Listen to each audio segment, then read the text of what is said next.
الحمد لله نحمده ونستعينه ونستغفره ونؤمن به ونتوكل عليه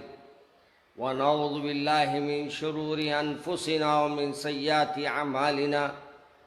من يهدي الله فلا مضل له ومن يضلل فلا هادي له ونشهد أن لا إله إلا الله وحده لا شريك له ونشهد أن محمدا عبده ورسوله. أما بعد، وقال الله تبارك وتعالى في القرآن المجيد والفرقان الحميد: ولا تقولوا لمن يقتل في سبيل الله أموات بل أحياء ولكن لا تشعرون. عزیزان محترم، اس سے پہلے کہ اپنی تقریر کا میں آغاز کروں، سب سے پہلے آپ تمام سے گزارش ہے کہ 3 بار درود شریف سرکار دو عالم صلی اللہ علیہ وسلم کی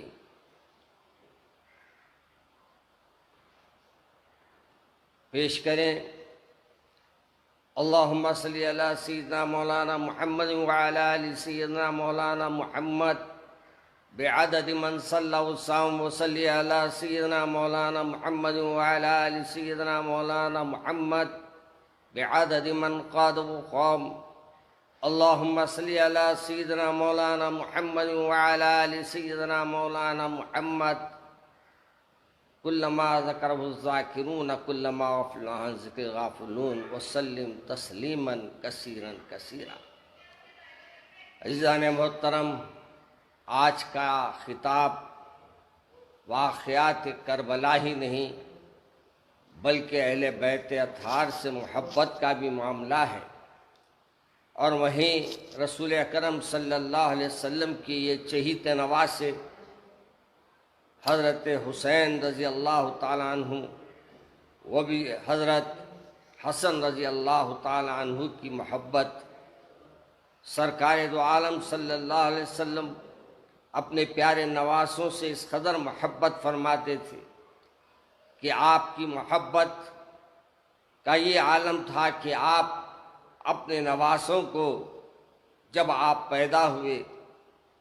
تو آپ کا نام جب پوچھا گیا سرکار کے طرف سے تو حضرت علی رضی اللہ تعالیٰ عنہ نے نام فرمایا تو آپ نے فرمایا نہیں، یہ حسن ہے. پھر جب دوسرا حضرت حسین رضی اللہ تعالیٰ عنہ دنیا میں تشریف لائے تو سوال کیا گیا تو کہا یہ حسین ہے. میرے پیارے دوستوں اور بزرگوں،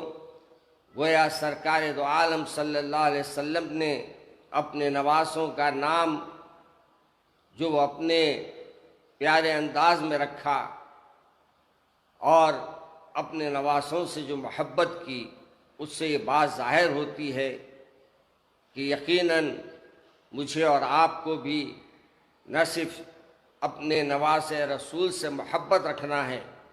بلکہ نواز رسول کی وجہ سے جو کچھ حالات ہوئے اور جو کچھ آپ پہ حالات گزرے ہیں اس کو بھی پیش نظر رکھنا، اور اپنے ایمان کو جانچنے کا ہم کو ایک موقع اللہ دے رہا ہے کہ ہم اپنے ایمان کو جانچیں. کیا ہم واقعی حضرت حسین رضی اللہ تعالیٰ عنہ کے چاہنے والے ہیں؟ کیا واقعی ہم حضرت حسن رضی اللہ تعالیٰ عنہ کے چاہنے والے ہیں؟ کیا واقعی ہم حضرت علی رضی اللہ تعالیٰ عنہ کے چاہنے والے ہیں؟ اگر نہیں تو پھر وہ محبت پیدا کیجئے، وہ عمل اختیار کیجئے جو اہل بیت اطہار کو پسند تھا. اہل بیت اطہار میں تمام ہمارے وہ لوگ شامل ہوتے ہیں جو آپ کے اہل بیت ہیں، یعنی آپ کے گھر والے بھی اس میں آتے ہیں، اور پھر آپ کے صاحبزادے، آپ کے صاحبزادیاں بھی آتے ہیں. یہ تمام ہی اہل بیت اطہار میں آتے ہیں. آپ کو عزیزوں اور دوستوں معلوم کہ حضرت حسین اور حسن سے محبت کا یہ اندازہ اب آپ اندازہ لگا سکتے ہیں کہ رسول مقبول صلی اللہ علیہ وسلم آپ دونوں کو اتنا پیار فرماتے تھے، اتنا چاہتے تھے کہ ان کے لیے آپ نے اپنے آپ کو ہمیشہ واعظ میں ہو یا خطاب میں ہو یا نماز میں ہو، جب کبھی یہ نواسے آپ کے پاس آتے تو نواسوں کا خیال فرماتے تھے۔ چھوٹے سے حسین ایک وقت تشریف لائے اور جب حضرت سرکار دو عالم صلی اللہ علیہ وسلم نماز کی حالت میں ہیں، سجدے میں ہیں، آپ سجدے میں ہیں اور حضرت حسین رضی اللہ تعالیٰ عنہ آپ کی پیٹھ پہ سوار ہو گئے، اور میرے پیارے رسول صلی اللہ علیہ وسلم اپنے سجدے کو طویل فرما لیا، اور اتنا طویل کیا کہ جب تک آپ کے پیٹھ سے آپ کے یعنی حضرت حسین نہیں ہٹ گئے، اور جب حضرت حسین ہٹ جاتے ہیں تو پھر آپ اپنے پیشانی کو اٹھاتے ہیں۔ میرے عزیز دوستو، آپ کا یہ حال تھا کہ آپ حضرت حسن حسین رضی اللہ تعالیٰ عنہ کی روز کیفیت معلوم کرتے، اور نواسے بھی میرے آقا کے محبت میں اتنے گرفتار تھے کہ میرے آقا کے بغیر وہ نواسوں کا وہ محبت کا وہ حق ادا نہیں ہوتا تھا۔ چنانچہ رسول اکرم صلی اللہ علیہ وسلم اپنے پیارے نواسوں کے لیے، آپ کو معلوم ہے کہ جب میرے آقا ایک وقت گھر تشریف لے گئے تو دیکھا کہ حضرت حسن حسین پانی کی وجہ سے، پیاسے ہونے کی وجہ سے بے چین ہے، بے قرار ہے، تو رسول اکرم صلی اللہ علیہ وسلم نے اپنے پیارے نواسوں کی پیاس بجھانے کے لیے اپنی زبان دی، اور زبان دے کر گویا اللہ کے رسول صلی اللہ علیہ وسلم نے فرمایا، اے بیٹو، اے میرے بیٹے، اس کو چوسو تاکہ تمہاری پیاس ختم ہو جائے، پیاس مٹ جائے۔ بتاؤ، آپ کو پیارے رسول صلی اللہ علیہ وسلم کے یہ عمل جس میں پیارے رسول اپنی زبان اپنے نواسوں کو دے رہے ہیں، تو بتائیے آپ کتنی محبت ہے میرے آقا سے۔ ایک بار واقعات میں آتا ہے کہ ایک بار رسول اکرم صلی اللہ علیہ وسلم تشریف لے گئے، گھر میں جا کر دیکھتے کیا ہے کہ حضرت بڑے فاقے سے حالات گزر رہے ہیں۔ رسول اکرم صلی اللہ علیہ وسلم نے جب معلوم کیا تو آپ کی خادمہ نے بتایا کہ 3 دن کے فاقہ ہے، حضرت حسین بھی بھوک سے بے چین ہیں، اور پھر آپ نے جو دیکھا، پوچھا میری بیٹی کہاں ہے، تو میرے آقا نے بیٹی کے بارے میں جب سوال کیا تو خادمہ نے بتایا کہ آپ کی بیٹی وہ ایک محراب میں کھڑی ہے اور اللہ کو یاد کر رہی ہے، اللہ کے سامنے سجدہ کر رہی ہے۔ میرے عزیز دوستو، آج میں ان بہنوں سے پوچھنا چاہتا ہوں جو بی بی فاطمہ الزہرا کے چاہنے والے ہیں رضی اللہ تعالیٰ عنہ کے، اور اپنے آپ کو بی بی کے چاہنے والے کہہ کر اپنا تعارف کرواتے ہیں۔ کیا میرے بی بی صاحبہ نے اپنی بھوک کو برداشت نہیں کیا؟ کیا آپ نے اپنے پیارے ابا جان کے جو دین کو لائے تھے اس دین کے لیے اپنے آپ کو وقف نہیں کیا؟ کیا انہوں نے نماز کو چھوڑا؟ کیا انہوں نے روزوں کو چھوڑا؟ کیا انہوں نے کوئی عبادت کو نظر انداز کیا؟ کیا انہوں نے قرآن کی تلاوت کو چھوڑا؟ آپ کو حیرت ہوگی، بی بی صاحبہ قرآن پاک کی کثرت سے تلاوت فرماتی تھیں، اور میرے آقا صلی اللہ علیہ وسلم کی جو حکم آتے سب سے پہلے بی بی صاحبہ عمل فرماتی۔ گویا آپ کا عمل ہمارے لیے ایک مثالی ہے۔ ہماری بہنیں بھی دیکھے کہ رسول مقبول صلی اللہ علیہ وسلم کی دختر آپ کی اور ہماری پیاری اماں جان بی بی عائشہ صدیقہ رضی اللہ تعالیٰ عنہ ہے، بی بی خدیجہ الکبریٰ ہے، بی بی تمام ہمارے سرکار کے ازواج مطہرات جتنے بھی ہیں ان کی اگر آپ سیرت اٹھا کے دیکھتے ہیں تو آپ کو معلوم ہوتا ہے کہ سب سے زیادہ فاقے انہوں نے برداشت کیے، مگر سب سے زیادہ اللہ کو راضی کرنے والوں نے یعنی راضی کرنے والوں میں بھی یہی لوگ رہے۔ میرے عزیز دوستوں اور بزرگوں، بی بی صاحبہ پیاسی رہتی، بھوکی رہتی، ہر حال میں اللہ کا شکر ادا کرتی، ہر حال میں اللہ کے سامنے سجدے کرتی۔ کیا آج ہماری بہنیں سجدے کر رہے ہیں؟ کیا آج ہماری بہنیں اللہ کو یاد کر رہے ہیں؟ کیا آج یہ 10 دن جو ہمارے اہم دن ہے، اور آپ کو حیرت ہوگی بعض لوگ تقریر کرتے ہوئے بعض مہینوں کا ذکر کرتے ہیں اور یہ کہتے ہیں یہ مہینے کب تھے؟ ارے لائق علم کا حاصل کرنا بڑا ضروری ہے، آپ کو معلوم ہے سورہ نور میں اللہ تبارک و تعالیٰ، سورہ توبہ میں اللہ تبارک و تعالیٰ نے خود یہ 10 دن کا یہ یوم عاشورہ کا اور یہ 4 مہینوں کا ذکر ہے، اور یہ مبارک مہینے بھی اس واسطے کہے جاتے ہیں۔ آپ تو پڑھے ہوں گے یا تو سنے ہوں گے کہ اللہ تبارک و تعالیٰ نے ایسے پیغمبروں کو خطاؤں کو معاف فرمایا اور آزادی عطا فرمائی، اور اللہ تبارک و تعالیٰ نے اسی دن اس بات کے لیے بھی چنا ہے کہ قیامت بھی آئے گی تو 10 محرم کو آئے گی۔ میرے عزیز دوستو، بعض لوگ ایسے ہیں کہ کم علمی کی وجہ سے یہ مہینے کہاں تھے جب یہ مہینوں کا ذکر، ارے یہ 4 مہینوں کا تو ذکر آیا ہے، ایک ساتھ 3 مہینوں کا ذکر آیا ہے، ذی قعدہ، ذی الحج، اور آپ کے یہ 2 مہینے، اور کیا ہے اور ایک مہینہ جو ذکر آتا ہے اس میں محرم الحرام ہے، یعنی یہ 3 مہینے ایک ساتھ آئے ہیں، رمضان، ذی قعدہ، ذی الحج، اور پھر ادھر جو ہے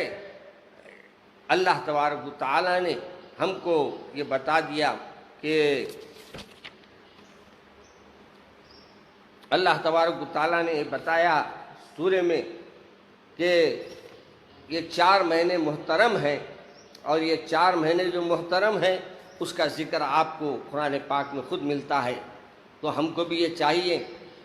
سورہ توبہ میں سورت نمبر 36 میں ہے، اور یہ باضابطہ ہمارے کو بتا دیا گیا ہے، اور یہ 4 مہینوں کی ہمارے سامنے اہمیت کو پیش کیا گیا، اور یہ بتایا کہ جنت کا معاملہ کیا ہے۔ نوح کی کشتی کو اللہ نے کنارہ دیا، اور اسی انداز سے آپ کو یہ بھی معلوم ہونا چاہیے کہ 4 مہینوں میں ذی قعدہ، ذی الحج، محرم، اور یہ 3 مہینے ہیں، اور رجب ایک مہینہ الگ ہے۔ میرے عزیز دوستوں اور بزرگوں، آپ کو معلوم ہونا چاہیے اس کا ذکر قرآن پاک میں موجود ہے، مگر بعض لوگ یہ مہینوں کو نظر انداز کر دیتے ہیں اور یہ کہتے ہیں کہ اس کا ذکر نہیں ہے، یہ کم علمی کی علامت ہے۔ تو خیر، میں گفتگو کا موضوع بدل گیا۔ میں عرض کر رہا تھا میرے عزیز دوستوں، سرکار دو عالم صلی اللہ علیہ وسلم گھر تشریف لے گئے، اور جا کر دیکھتے کیا ہیں کہ بی بی صاحبہ نماز میں کھڑی ہیں اور اللہ کی عبادت میں مصروف ہے۔ اپنے نواسوں کی بھوک آپ کو دیکھی نہیں گئی، آپ نے وہاں سے نکل کر سیدھا ایک جدھر کھجور کے درخت رہتے ہیں ان کے وہ حصے میں آپ چلے گئے جہاں باغیں تھیں۔ تو باغوں میں دیکھا کہ ایک عربی ہے جو پانی سین رہا ہے، اور پانی سیننے میں جب وہ پانی سینتا ہے تو تھک رہا ہے، تو آپ نے فرمایا کہ اے عربی،